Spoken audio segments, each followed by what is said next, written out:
कहते हैं कि भगवान अमीर या गरीबों के नहीं, बल्कि भाव और भक्ति की डोर में बंधते हैं। आज एक ऐसी ही कहानी के बारे में आपको बताएंगे, जहां भगवान को खुद भक्त की श्रद्धा और भक्ति से प्रसन्न होकर धरती पर आना पड़ा। कैसे ली उन्होंने अपने भक्त की परीक्षा और कैसे की अपने भक्त की मदद, आइए आपको बताते हैं इस कहानी के माध्यम से। ये कहानी है एक रिक्शा चलाने वाले गरीब हरिया की। हरिया सुबह सुबह अपनी रिक्शा लेकर बस स्टॉप पर पहुंचा, पर शाम तक कोई भी सवारी उसके रिक्शे में बैठने को तैयार नहीं थी। बड़ी मुश्किल से सिर्फ 2-4 सवारियां ही मिली थी। हरिया बोला, हे भगवान, आज भी मुश्किल से 2-4 लोग ही मेरे रिक्शे पर बैठे हैं। पता नहीं मेरे दुख के दिन कब दूर होंगे भोलेनाथ।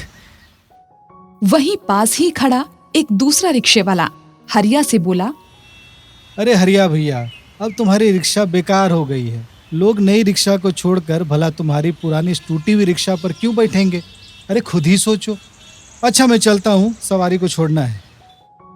ये कहकर वो दूसरा रिक्शे वाला वहां से चला जाता है और हरिया मन ही मन बोलने लगता है, भले ही आज की कमाई कम है, लेकिन भोलेनाथ के भोग के लिए प्रसाद लेता जाता हूँ।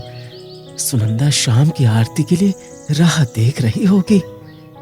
हरिया, जो कि एक गरीब रिक्शे वाला है।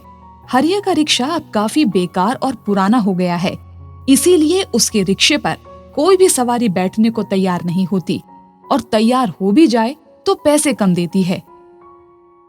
हरिया बहुत गरीब है और साथ ही साथ शादी के 10 सालों के बाद भी संतान का सुख न मिलने के कारण भी वो और परेशान रहता है। लेकिन बावजूद इसके वो पूरे दिन रात भगवान शिव के नाम का जप करता रहता है। वो रोजाना अपनी कमाई में से कुछ रुपए भगवान भोलेनाथ के भोग और प्रसाद के लिए बचा कर रखता है, और नियम से हरिया और उसकी पत्नी भोले बाबा की पूजा करते हैं। पूरे दिन का थका हारा हरिया घर आता है और अपने घर में छोटे से मंदिर के सामने भगवान शिव की मूर्ति से कहता है, हे शंभू बाबा, हे मेरे विश्वनाथ, मेरे जीवन के दुख दूर करो भोलेनाथ। विकट संकट में हूं प्रभु, मेरी पीड़ा दूर करो भोलेनाथ। उसकी ये सारी बातें उसकी पत्नी सुनंदा सुन लेती है और वो भी भगवान शिव के सामने आकर बोलती है, आप तो भोले भंडारी हो प्रभु। हे देवों के देव महादेव, आप हमारी झोली में खुशियां क्यों नहीं देते? हमारी झोली में खुशियां डाल दीजिए प्रभु, डाल दीजिए। भगवान के सामने खड़े हरिया और उसकी पत्नी सुनंदा के आंसू निकल आते हैं, और ये सब कुछ कैलाश पर बैठे नारद मुनि और भगवान शिव शंकर देख रहे होते हैं। तब नारद मुनि भगवान शिव से कहते हैं, नारायण नारायण, हे त्रिकालदर्शी, हे जगत पिता, आपका भक्त हरिया और उसकी पत्नी आपकी इतनी भक्ति करते हैं, और फिर भी इतने दुखी क्यों है महादेव? आपका ये भक्त जो भी कमाता है उसमें से जो भी उससे बनता है आपके लिए निकालता है, और रोजाना आपका बेल पत्र से पूजन और आरती भी करता है नाथ। फिर भी इतनी पूजा के बाद भी इसके दुख दूर नहीं होते भोलेनाथ। नारायण नारायण। देव ऋषि नारद, मनुष्य के दुख उसके कर्मों के कारण बनते हैं, पर हरिया ने मुझे सच्चे हृदय से पुकारा है और मैं अपने भक्तों की पुकार अवश्य सुनता हूँ। आपके कहे अनुसार मैं अपने भक्त की सहायता अवश्य करूँगा, पर इसके लिए मुझे हरिया की परीक्षा लेनी होगी। नारायण नारायण, आपकी महिमा अपरंपार है। जय जय भोलेनाथ। हरिया रोजाना की तरह बस स्टॉप पर सवारी का इंतजार कर रहा था।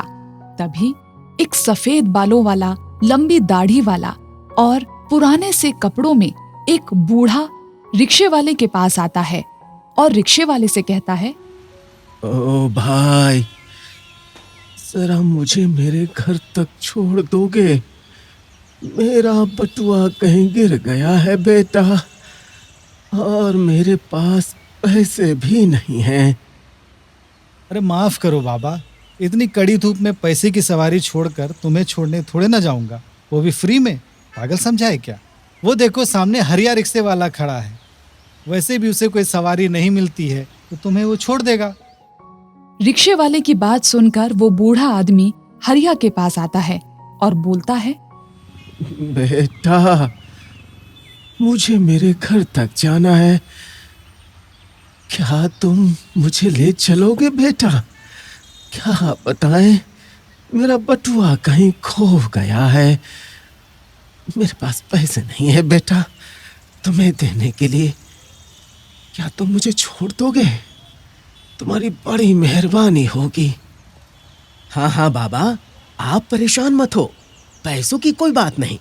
आप मेरे रिक्शे पर बैठ जाओ, मैं आपको ले चलता हूँ। वैसे भी मुझे कोई सवारी तो मिल नहीं रही, मैं अभी खाली खड़ा हूँ, इसी बहाने आपको ही छोड़ देता हूँ। आइए बाबा, बैठ जाइए। अच्छा ठीक है बेटा, बड़ी कृपा तुम्हारी। हाँ, अब भोलेनाथ का आशीर्वाद तुम पर सदा बना रहे बेटा, चुप चुप जियो।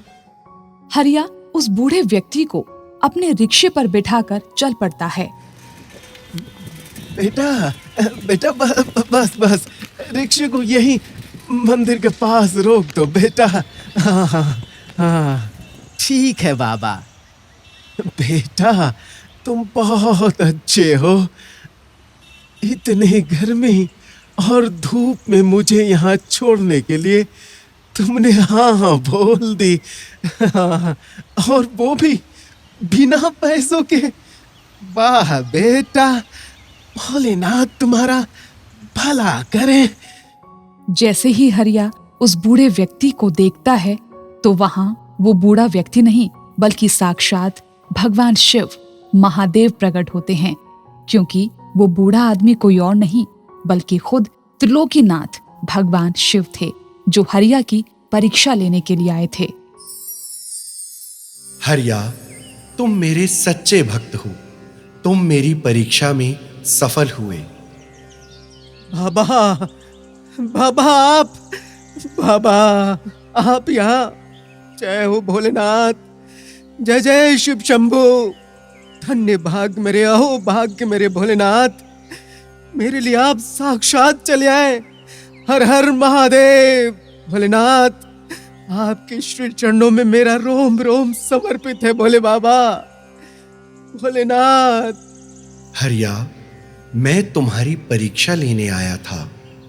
जो व्यक्ति अच्छा कर्म करता है, किसी का दिल नहीं दुखाता और दीन दुखियों की सहायता करता है, उसके सारे दुख दूर करना मेरा कर्तव्य बन जाता है।